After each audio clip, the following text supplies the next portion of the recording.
ओम शांति। 21 नवंबर 2023 के ईश्वरीय महावाक्य हैं। आज की साकार मुरली का सार। मीठे बाबा ने कहा, मीठे बच्चे, सेकंड में मुक्ति और जीवन मुक्ति प्राप्त करने के लिए मन मना भव मध्याजी भव।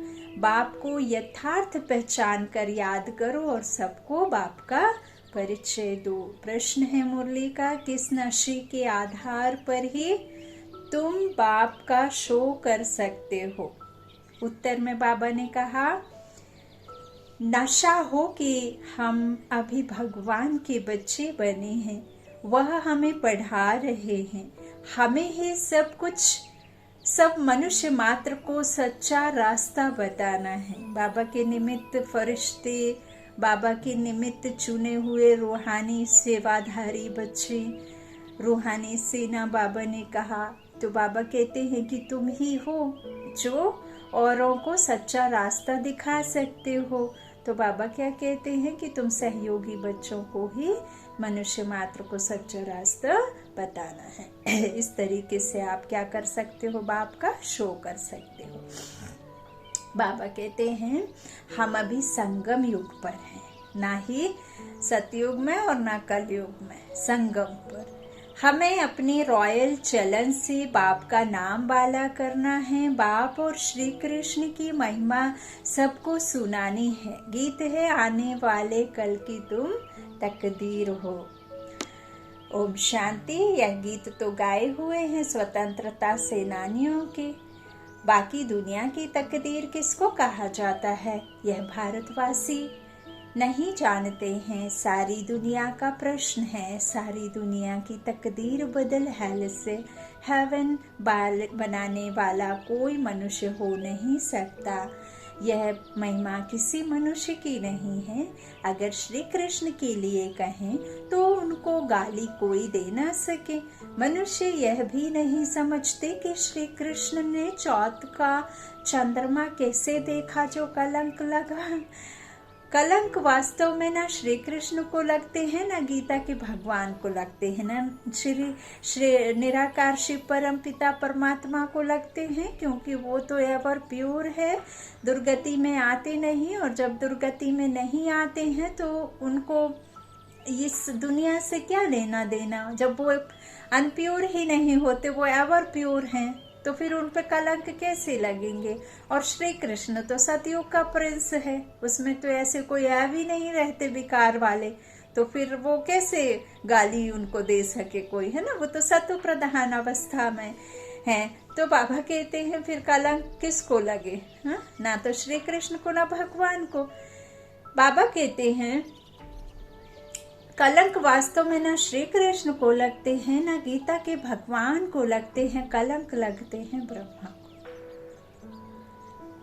तो बाबा कहते श्री कृष्ण को कलंक लगाए भी हैं तो भगाने के। श्री बाबा का तो किसको भी पता नहीं है।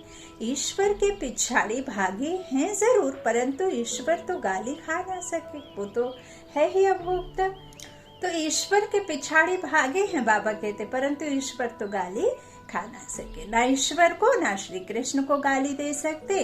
दोनों की महिमा जबरदस्त है, दोनों ही सतो प्रधान, वो एक तो है ही, है ना, परमपिता परमात्मा, लेकिन 16 कला संपूर्ण कृष्ण भी है ना, निर्विकारी। तो बाबा कहते हैं उन दोनों की जबरदस्त महिमा है। श्री कृष्ण की भी महिमा नंबर 1 है।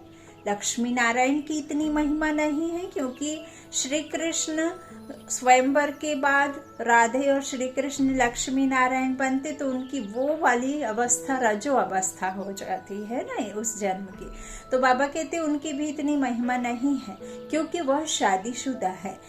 श्री कृष्ण तो कुमार है, इसलिए उसकी महिमा ज्यादा है। भल लक्ष्मी नारायण की महिमा भी ऐसे ही गाएंगे। 16 कला संपूर्ण निर्विकारी। श्री कृष्ण को तो फिर द्वापर में दिखाया है, समझते हैं, यह महिमा परंपरा से चली आई है। इन सब बातों को भी तुम बच्चे जानते हो, यह तो ईश्वरीय नॉलेज है। ईश्वर ने ही राम राज्य स्थापन किया है। राम राज्य को मनुष्य समझते नहीं है, बाप ही आकर इन सब की समझ देते हैं। अभी तो ना समझ बेसमझ है, सिर्फ समझदार बाप समझ दे करके समझदार बना सकते हैं। तो सारा मदार है गीता पर। गीता में ही रॉन्ग लिख दिया है। कौरव और पांडवों की लड़ाई तो लगी ही नहीं, तो अर्जुन की बात ही नहीं। यहाँ किसी का किसी से बाहुबल की किसी शस्त्र अस्त्र वेपन्स लेकर के लड़ाई नहीं है। बाबा कहते हैं आसुरी अवगुणों से जो हमें जीतना होता है तो वो योग अग्नि में दग्ध करने होते हैं आपके पुराने विकारों को, और अपने जो आत्मा के 5 विकार हैं उनसे छुटकारा पाने के लिए परमात्मा की याद में रहते हुए उनकी ज्ञान जो मिलता है उसके ज्ञान से, है ना, तो हम योग बल से फिर ये सब दग्ध करते हैं, है ना। तो बाबा कहते हैं जब मेरा पावर तुम्हारे में आना शुरू हो जाता है तो धीरे धीरे तुम्हारी जो गंदी कमजोरी वाले संस्कार हैं वो गंदगी साफ होते जाती है ना, जैसा संग वैसा रंग। तो बाबा कहते यहाँ कोई ऐसे कौरव और पांडव की लड़ाई तो लगी ही नहीं, तो अर्जुन की बात ही नहीं। यह तो बाप बैठ पाठशाला में पढ़ाते हैं, पाठशाला युद्ध के मैदान में थोड़े ही होगी। हाँ, यह माया रावण से युद्ध है, उन पर जीत पानी है। माया जीते जगत जीत बनना है। जब माया को जीत लेंगे, इन 5 विकारों को अपने वश में कर लेंगे तो जगत जीत बन जाएंगे, है ना। परंतु इन बातों को जरा भी समझ नहीं सकते। ड्रामा में नूंद ही ऐसी है, उन्हों को पिछाड़ी में आकर समझना है और तुम बच्चे ही समझा सकते हो। भीष्म पितामह आदि को हिंसक बाण आदि मारने की बात ही नहीं है। शास्त्रों में तो बहुत ही बातें लिख दी हैं। माताओं को उनसे पास जाकर, बाबा क्या कह रहे हैं, माताओं को उनके पास जाकर टाइम लेना चाहिए। बोलो हम आपसे इस संबंध में बात करना चाहते हैं। यह गीता तो भगवान ने गाई है, भगवान की महिमा है। श्री कृष्ण तो अलग है। हमको तो इस बात में संशय आता है। रुद्र भगवानुवाच, उनका यह रुद्र ज्ञान यज्ञ है। यह निराकार परम पिता परमात्मा का ज्ञान यज्ञ है। मनुष्य फिर कहते श्री कृष्ण भगवानुवाच, भगवान तो वास्तव में एक को ही कहते हैं, उनकी फिर महिमा लिखनी चाहिए। श्री कृष्ण की महिमा यह है, हम दोनों में गीता का भगवान कौन है? गीता में लिखा हुआ है सहज राजयोग। बाप कहते हैं कि बेहद का संन्यास करो, देह सहित देह के सर्व संबंध छोड़ अपने को आत्मा समझो। समझना और छोड़ना दोनों अलग चीज है। बाबा सदा यही कहते हैं कि बुद्धि से नाता मुझ एक संग जोड़, तोड़ सब संग रख मुझ एक संग बुद्धि से नाता जोड़। आत्मा समझ सर्व संबंधों को बुद्धि से त्याग, इसे संन्यास कहा। तो बाबा कहते हैं आत्मा समझो, मनमना भव, मध्याजी भव। बाप समझाते तो बहुत अच्छी रीति से हैं। गीता में है श्रीमद् भगवानुवाच। बाबा कहते श्री अर्थात श्रेष्ठ, तो परमपिता परमात्मा शिव को ही कहेंगे। श्री कृष्ण तो दैवी गुण वाला मनुष्य है। गीता का भगवान तो शिव है, जिसने राजयोग सिखाया। बरोबर पिछाड़ी में सब धर्म विनाश हो, एक धर्म की स्थापना हुई है। सतयुग में एक ही आदि सनातन देवी देवता धर्म था, वह श्री कृष्ण से नहीं, वह श्री कृष्ण ने नहीं, बाबा कहते हैं, परंतु भगवान ने स्थापन किया। उनकी महिमा यह है, उनको त्वमेव माताश्च पिता कहा जाता है। श्री कृष्ण को तो नहीं कहेंगे। तुम्हें सत्य बाप का परिचय देना है। तुम समझा सकते हो कि भगवान ही लिबरेटर और गाइड है। अच्छा, आपने देखा होगा भक्ति में भी श्री कृष्ण को भाई बनाते हैं, हाँ, बच्चा बनाते हैं, है ना। कोई बच्चे के रूप में देखता है, कोई भाई के रूप में देखता है, कोई अपना साथी के रूप में देखता है, कोई कैसा देखता है, कोई पति के रूप में देखता है, कोई कैसे, कोई कैसे देखता है, लेकिन उसे कभी भी एक बाप की नजर से नहीं देखता है। देखता है? कोई नहीं देखता। लेकिन शिव बाबा को जो भल मंदिरों में विराजमान जो शिवलिंग है उसको भल कहते हैं कि शिव बाबा भोलानाथ, है ना, सब्बा नाथों का नाथ, है ना, कालों का काल, ऐसे उनको कहा है। क्योंकि ये भासना तो सब में है, लेकिन अभूल हो गए हैं ना। हम यथार्थ समझ ही नहीं पाएंगे जब तक वो खुद ना आकर के यह समझ ना दे दें, तो ये अभूल हो जाती है। तो ये भासना सबको है कि श्री कृष्ण भगवान नहीं है ना, तो वो तो उस शिव का बच्चा है, उसने ऐसा बनाया है। तो ब्रह्मा को सब गालियां पड़ी हैं, कृष्ण को और भगवान को गाली मिल ना सके, है ना। तो बाबा कहते हैं इस तरह से सत्य परिचय देना है। तुम समझा सकते हो कि भगवान ही लिबरेटर और गाइड है, जो सबको ले जाते हैं। मच्छरों सादृश्य सबको ले जाना, यह तो शिव का काम है। सुप्रीम अक्षर भी बड़ा अच्छा है। तो शिव परम पिता परमात्मा की महिमा अलग, श्री कृष्ण की महिमा अलग, दोनों सिद्ध कर समझानी है। शिव तो जन्म मरण में आने वाला नहीं है, वह पतित पावन है। श्री कृष्ण तो पूरे 84 जन्म लेते हैं। अब परमात्मा किसको कहा जाए, यह भी लिखना चाहिए। बेहद के बाप को ना जानने के कारण आर्फन दुखी हुए हैं। सतयुग में सब धन के बन जाते हैं तो जरूर सुखी होंगे। ऐसे स्पष्ट अक्षर होने चाहिए। बाप कहते हैं मुझे याद करो और वर्षा लो, सेकंड में जीवन मुक्ति। अभी भी शिव बाबा ऐसे कहते हैं, महिमा पूरी लिखनी है। शिवाय नमः।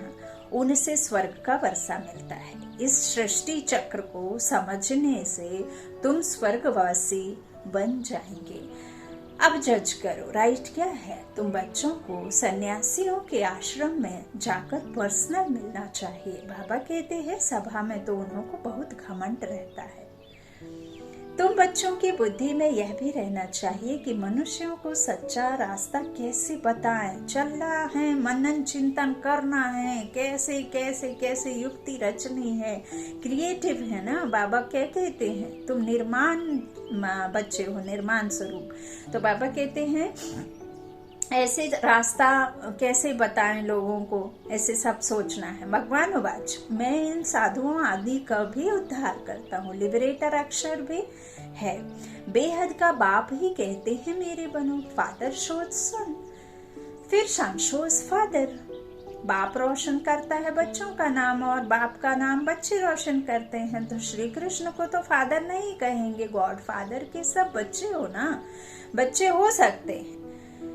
मनुष्य मात्र के तो सब बच्चे हो ना सके, इतनी बड़ी दुनिया है, ये सब एक मनुष्य के तो हो ना सके, तो सब परमात्मा के हो सकते हैं। तो गॉड फादर के सब बच्चे हो सकते हैं।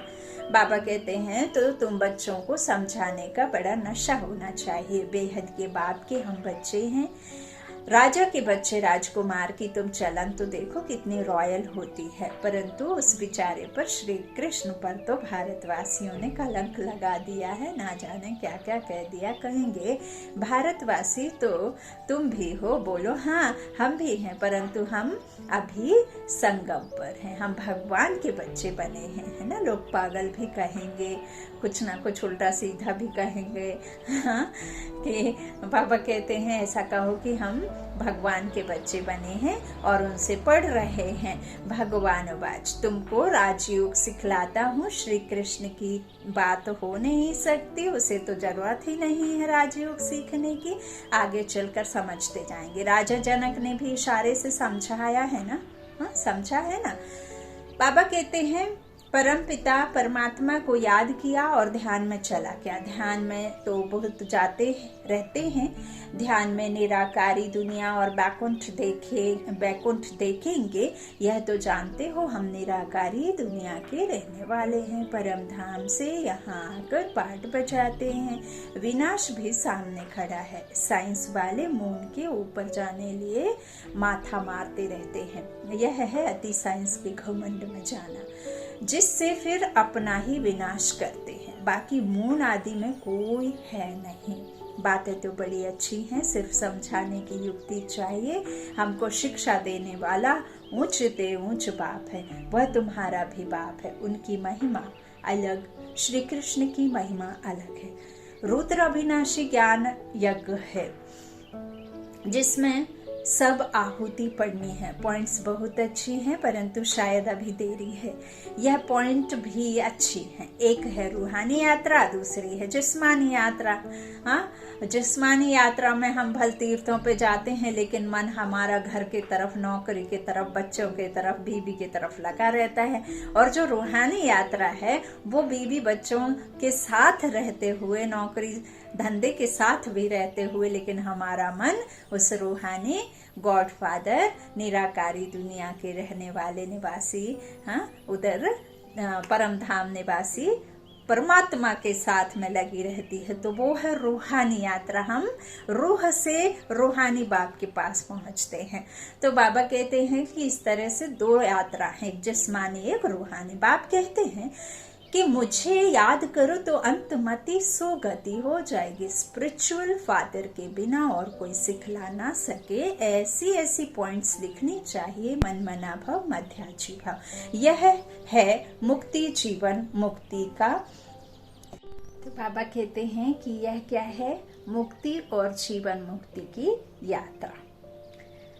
यात्रा तो बाप ही कराएंगे, श्री कृष्ण तो करा ना सके। याद करने की ही आदत डालनी है। जितना याद करेंगे उतना खुशी होगी, परंतु माया याद करने नहीं देती है। अच्छा, मीठे मीठे सीखे लाते बच्चों प्रति माता पिता बाप दादा का याद, प्यार और गुड मॉर्निंग सर्विस तो सब करते हैं, परंतु ऊंच और नीच सर्विस तो है ना।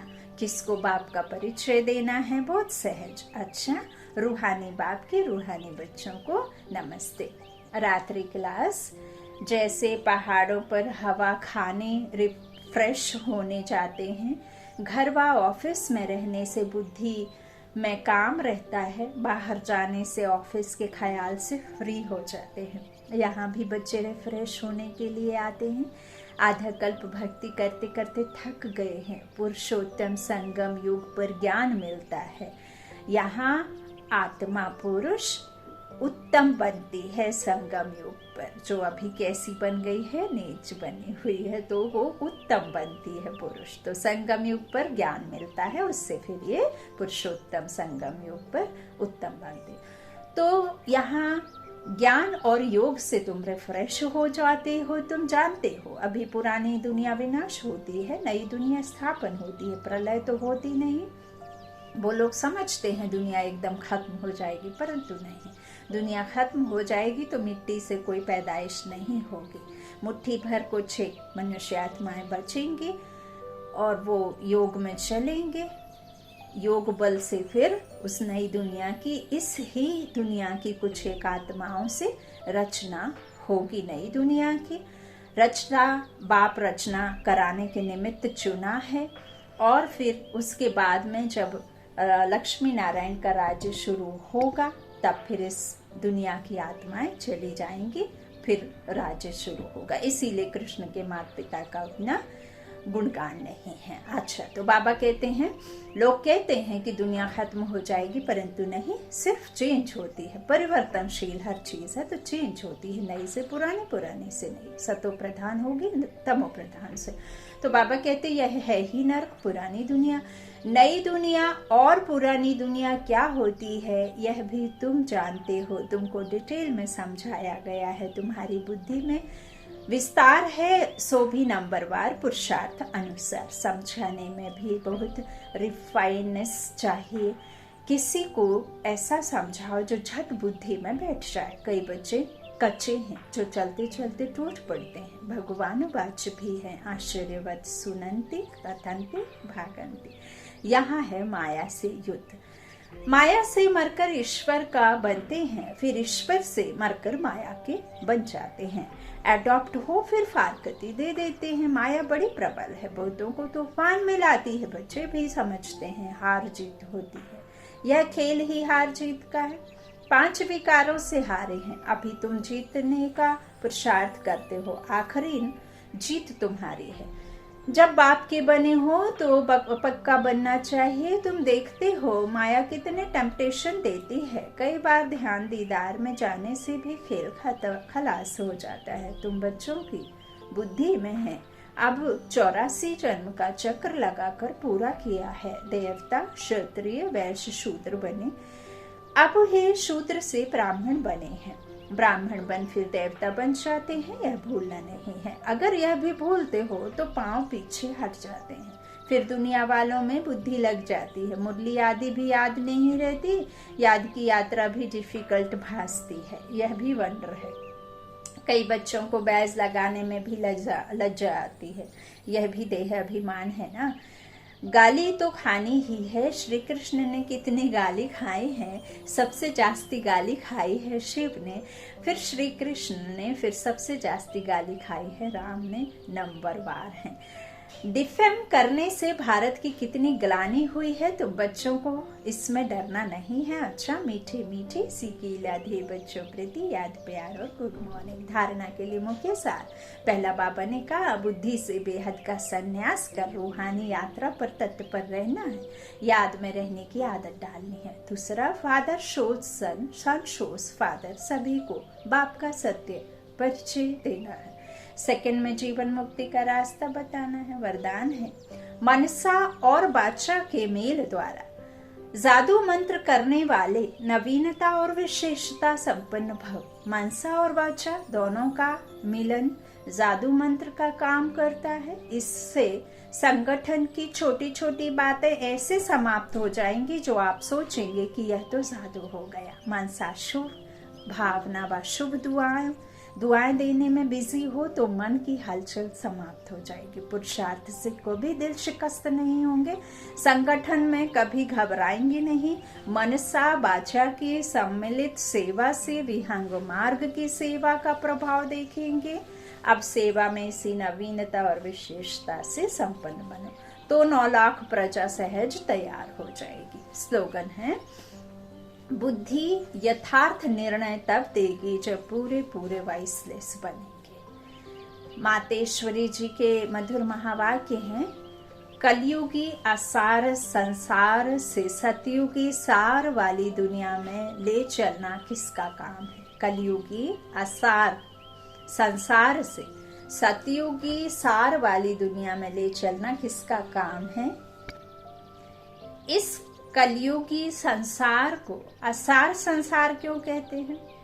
क्योंकि इस दुनिया में कोई सार नहीं है, माना कोई भी वस्तु में वो ताकत नहीं रही, अर्थात सुख शांति पवित्रता नहीं है जो इस सृष्टि पर कोई समय सुख शांति पवित्रता थी। अब वो ताकत नहीं है क्योंकि इस सृष्टि में 5 भूतों की प्रवेशता है, विकारों रूपी 5 भूतों की प्रवेशता है। इसलिए ही इस सृष्टि को भय का सागर अथवा कर्म बंधन का सागर कहते हैं। इसलिए ही मनुष्य दुखी हो परमात्मा को पुकार रहे हैं, परमात्मा हमको भव सागर से पार करो। इससे सिद्ध है कि जरूर कोई अभय अर्थात निर्भयता का भी संसार है जिसमें चलना चाहते हैं। इसलिए इस संसार को पाप का सागर कहते हैं, जिससे पार कर पुण्य आत्मा वाली दुनिया में चलना चाहते हैं। तो दुनियाएं 2 हैं, एक सतयुगी सार वाली दुनिया, दूसरी है कलयुगी असार की दुनिया। दोनों दुनियाएं इस सृष्टि पर होती हैं। अच्छा, ओम शांति।